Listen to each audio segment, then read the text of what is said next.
Right now, if you haven't had a bowel movement in several days, something is happening inside your body that most people never think about until it becomes an emergency.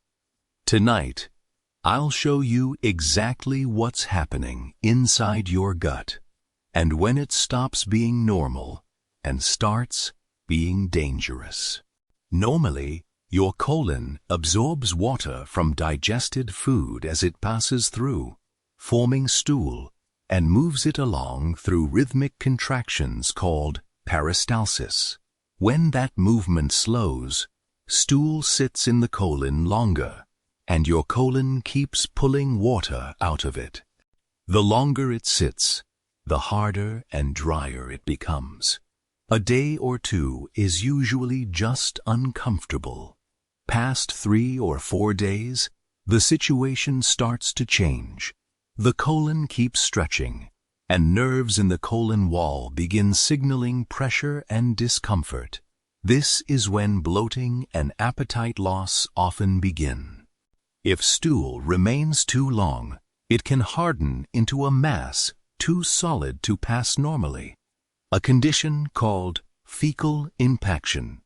This is especially common in older adults, people with limited mobility, and those on certain medications like opioids.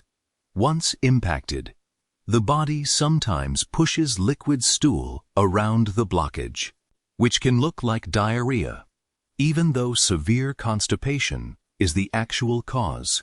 This is one of the most misunderstood symptoms in medicine. Watery stool, alongside days of no proper movement, is often a red flag for impaction, not the opposite. As pressure builds, it can press against nearby organs, including the bladder, making it harder to fully empty. In more serious, prolonged cases, that pressure can reduce blood flow to the intestinal wall itself. If severe and untreated, this can, in rare cases, lead to tissue damage or even a tear in the colon wall, a medical emergency. To be clear, this level of severity is uncommon, but understanding how it can escalate is exactly why several days without a bowel movement shouldn't be ignored. So what causes this backup? Dehydration is one of the most common culprits. Without enough water, your colon pulls extra fluid from stool. Low fiber intake is another major factor. Fiber adds bulk and helps stool move efficiently. Lack of physical activity plays a role too.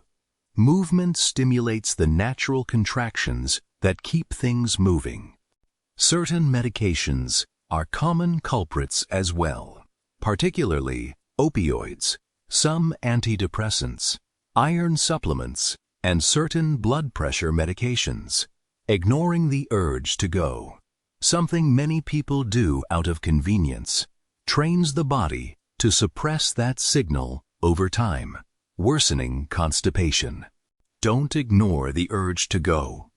Responding to your body's signal helps prevent this cycle from starting in the first place. For older adults especially, this isn't just about comfort. Prolonged constipation is a well-documented risk factor for hospitalization when left unmanaged.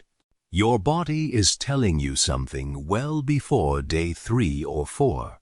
The earlier you respond, water, fiber, movement, the less likely it escalates. If you or someone you know deals with this, share it. Sometimes, just knowing what's happening inside is enough to take it seriously.